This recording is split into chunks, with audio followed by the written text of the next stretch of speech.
First of all, I want to make an announcement, to you guys. If it gets a little bit colder, I might let you come to practice. Just a little bit.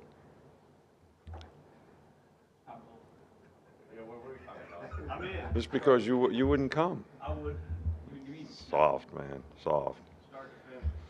All right, so, most important thing I think in this game is, great practice habits, technically work on the things that you need to do to go execute. You're going to play against a good player. They have a lot of good players.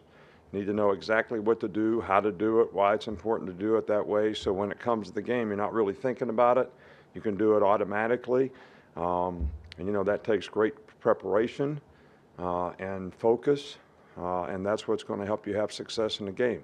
And that's what guys have to stay focused on. You can't worry about what anybody else says or thinks or does. You got to worry about what you got to do. And I think that's the most important thing for our team right now. Hey, Coach. You've been a part of a lot of these. With Tommy facing Brian Kelly this week, how's he approached this week, and how's he really started to settle in as the OC? Brian Kelly has been a really, really good coach wherever he's been for a long, long time. He's smart. They've got great system offensively. Players are well coached. They got discipline. They play hard. They play with toughness. They play with great intangibles. He's got a winning process that has worked, at Notre Dame, Cincinnati, every place he's ever coached. I've always had a tremendous amount of respect for him, and I think he's doing an outstanding job there. I mean, they went to the SEC championship game last year, and got a really, really good team this year. So I think he's doing an outstanding job. Yeah, more so about Tommy and him facing off. What have you seen from Tommy this week, just in terms of how he's approached going against his old head coach? I don't think anything different. Tommy works hard and tries to do the best he can to help our players to play well in the game. I don't think in these kind of games you want to sort of try to, I don't know what you would call it, do a lot of new stuff because the players need to have confidence in what you're doing, and they gain confidence in doing that through, cumulative reps throughout the course of the season. And if you just make a bunch of changes, they start looking at you like, don't you think we can execute what we've been doing? So I think you got to be a little careful, but I don't see that happening. I think he's focused on trying to get our players in the right spots to do the right things that help them have a chance to be successful.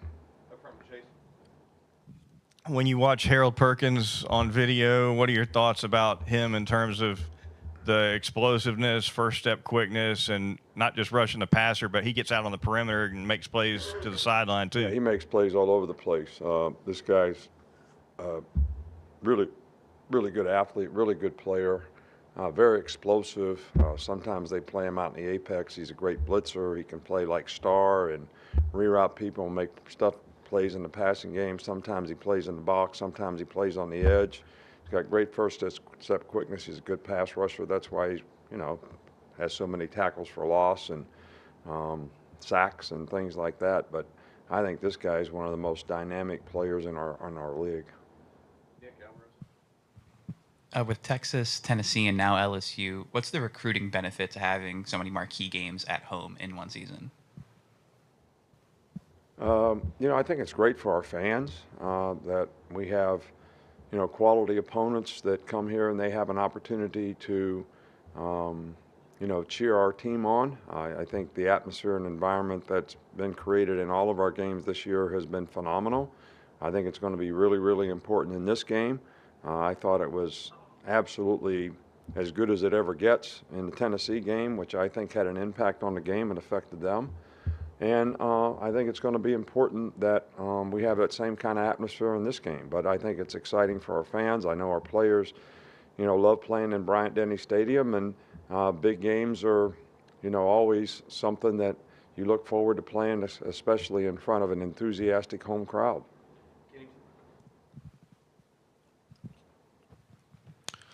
Continuing with the Harold Perkins topic, what is the challenge of simulating what he does from a scout team defense perspective, and then on the offensive end, being able to identify him Well, every play? I don't think you can simulate it.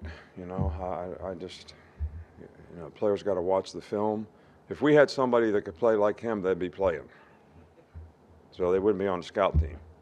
And so, you know, I mean, we do the best we can, and I think our guys do a really good job, both sides of the ball, trying to give a good look, you know, to the defensive players. But, you know, it's hard to simulate. It's hard to be that deep on your team and be able to simulate. It's one of the reasons that we go good on good, you know, some in practice, so that now the good guys are playing against the good guys. So hopefully you got somebody playing star that is explosive, whether it's Caleb Downs or, you know, Malachi or whoever, who is a little faster, a little quicker, and you know, can be challenging. And you know, our players need to understand and respect, why do we go good on good? You know, it's to help each other get better, because you're going to play against a good player on Saturday. You get a chance to play against a good player in practice. Challenge yourself to do things the right way, and I think it helps you get better. But we don't have somebody here on the scout team that can simulate what number 4 does, because the guy's a phenomenal player. Yeah, you've talked about the 60-minute game and maintaining intensity for 60 minutes. Players have talked about it too. What do you think it's going to take for that to finally happen for this team to get that in a full 60-minute game? Well, they have to make a choice and a decision to do it. All right, they got to understand the level of intensity that has to be sustained, the sense of urgency that has to be sustained, and how smart you have to be, which goes back to the preparation that you had, so that you're not making mental errors, because you're playing smart and you're playing with good intelligence. All right, so you got immediacy, intensity, and intelligence. You know, those 3 things, sustained for 60 minutes to a high standard, that's the challenge. And you have to make a choice and decision to do that. And it doesn't just happen in the game. It's got to be a habit. If you practice at a high level all the time, you'll be able to play in the game at a high level all the time. If you don't do it in practice and you think you're going to be able to do it in a game, probably not going to happen. And, you know, we keep harping, we keep teaching. Every time we get the opportunity to point out to a player, this is an opportunity for you to learn how to sustain better in the game, we want to try to do it. Tony? Jalen Milroe seems like he's more comfortable at both on and off the field, just in a more relaxed maybe. Do you notice that? And if so, how has that helped him, you know, with his Well, position? I think it's a lot to do with confidence, and I think it has to do with experience. You know, experience is nothing but an accumulation of all the mistakes that we made in the past, right? I mean, that's all of us, me, you guys, everybody.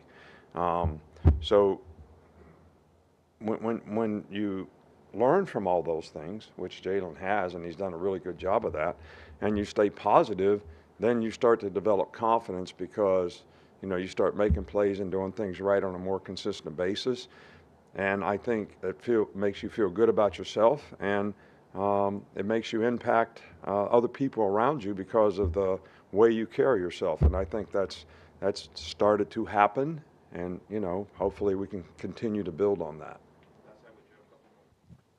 Coach, on Monday you outlined LSU's skill position players. With so many different great skill position players, what kind of challenge does that present the defense, and how much challenging that is that on you as far as personnel packages for your defense? Well, you know, they got a lot of good players, and I think that if you single out one guy from a skill standpoint, even though number 8's been phenomenal, you know, all year, so is number 11. They got some other guys. The tight end's a really good player. The running back's a really good player. The quarterback's a really good player. So what it comes down to is everybody's sort of got a personal challenge that they have to, you know, get their job done, all 11 guys. I mean, the guy's rushing, got to keep the guy in the pocket so he can't take off running or scramble.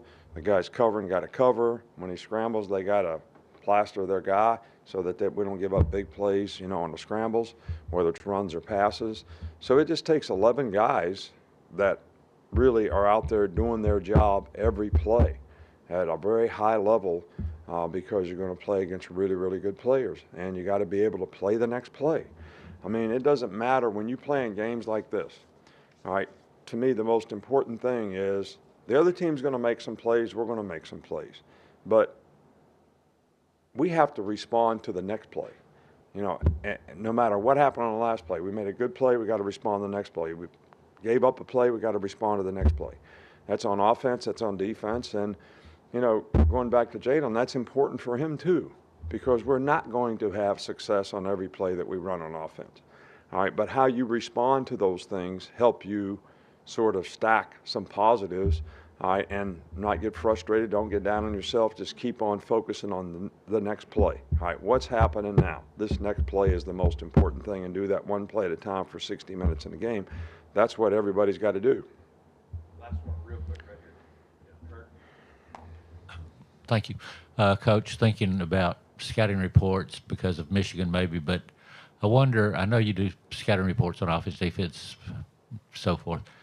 Is there any chance that with the SEC having officiating crews that you would have a scouting report on officiating crews? Yeah, we have a scouting report on every crew. And coach it during the week? Well, we let the players know that, you know, these guys call a lot of holding, these guys call a lot of pass interference, you know, these guys call whatever they call. It's just a historical background. It's not a criticism or anything. It's just, you know, this referee really protects the quarterback. I mean, so, I mean, it's just a little bit of knowledge about what the history is. And I guess that's all a scouting report really is, right? Is history. And, you know, I think our officials, you know, really try to do a good job. And it's a tough job. You know, I've talked about that before. You know, my dad was an official. When I was a little kid, I used to go to basketball games, and he used to get booed as a referee. And I used to go to baseball games, and he was an umpire, and people would be, you know, yelling and screaming at him. So I kind of have a different kind of respect for, you know, what officials do and how hard a job it really is. And I know our guys have a lot of pride in what they do, and they try to do the best job they can. Thanks, Coach. All right, thank you.